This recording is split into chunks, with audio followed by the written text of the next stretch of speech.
All right, so today I want to do a 2023 update on line mounts. This will be building on last year's video where I covered a handful of line mounts and gave some tips on how to use them. I've got new line mounts for this year and I'm going to sum everything up again.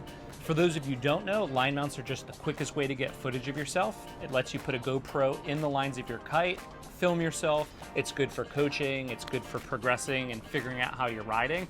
It's also good for posting to social media. I got two disclaimers. One is a safety disclaimer. Line mounts increase your risk. They can be dangerous. You are putting this line mount in the safety system of your lines, which if you do it wrong, could affect your quick release. So when you quick release the chicken loop and it depowers that kite, if you've got these line mounts in the middle, it could tangle things up and block up and prevent the safety release. Next disclaimer, two of the companies in this video sent me their line mounts for free. They didn't ask to review the videos. They didn't ask me to say anything specific, but I just thought everyone needed to know that. Cool, let's jump into the 2023 Kite line mount review.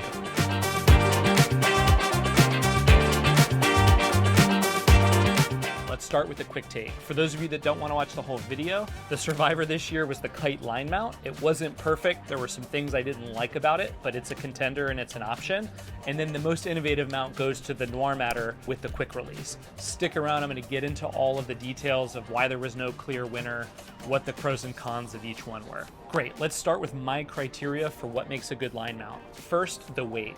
I like a lightweight line mount. It's less weight in the lines that are sagging and potentially affecting the performance of your kite, especially on light wind days. These line mounts plus the heavy new GoPros can just pull that kite out of the sky. So as light as possible. Second is I want a simple setup. I prefer the systems that you just thread the lines through the line mount. As few components as possible just makes this setup easier and less error prone.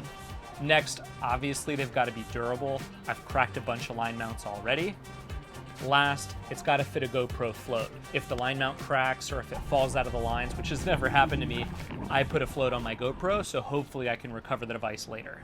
Let's jump into this year's contenders. I'm going to talk through the pros and cons of each based on how they did in this particular session. The session that I was in Houston, Texas. I ended up going over to the Houston Kiteboarding Club. I got lucky. I got a great 25 to 30 mile an hour session out there.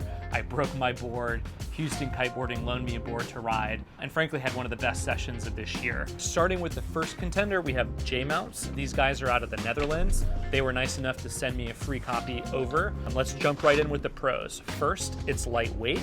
It's not super heavy, which I like. Second, it fits the GoPro float. So you can fit the GoPro float. The curve back here just gives you plenty of room to mount it and still adjust the angle, which I really like. After that, it's fairly compact. It's smooth, it's streamlined, there's just not more plastic than there needs to be.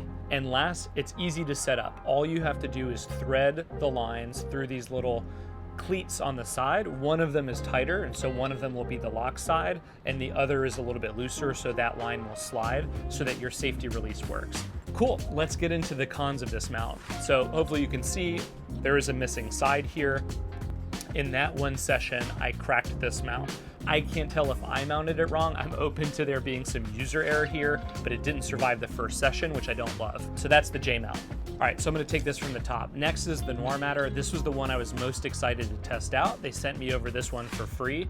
And the thing that jumped out immediately is this has both a 360 cam mount and a regular GoPro line mount. That is cool.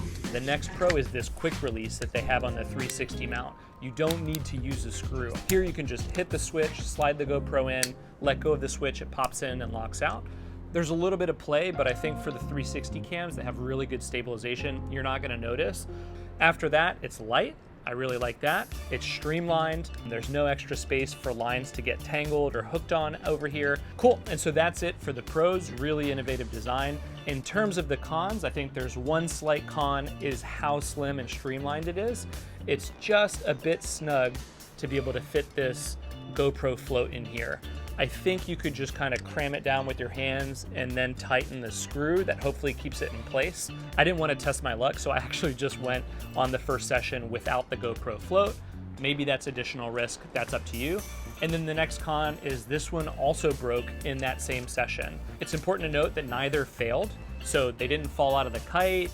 I didn't lose my GoPro. I kept recording the session, but having both snap in the first session, you know, I think that's a con. Last but not least, Kite line mount. This one says made in Greece. Jumping right into the pros, it's very light.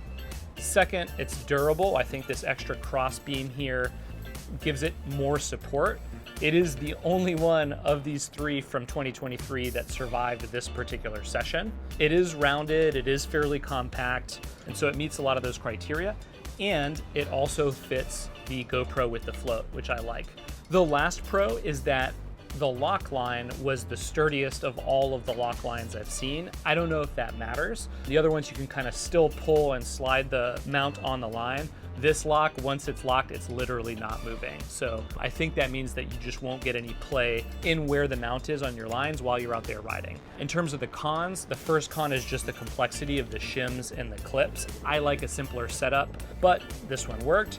And then the last con, I can't tell how big of a deal it is, but there's this like little right angle here that just creates a lip where a line could get caught. And that's happened to me in the past. I've had lines get tangled around the line mounts. So that's a small con there. Cool, so there you have it. Those are all the contenders for 2023. And like I said, there's just no clear winner. This one is the only survivor. It survived the session, so I think it's gotta have its place in the lineup. But like I said, it's a little bit too complicated. The other two have simpler designs. I prefer these simpler designs, but both of them broke. And then the Noire Matter in particular is innovating with the quick release and the super slim design. I really like this setup. I hope this is where things go in the future. I'm gonna try to get unbroken versions of these. I'm gonna try to keep testing them. I'll post an update video. But yeah, that's all I got today. If you liked it, give me a thumbs up. If you've got any questions or comments, throw them down below. If you see anything dumb I did and you want to point it out, put those in the comments too. And thanks for watching.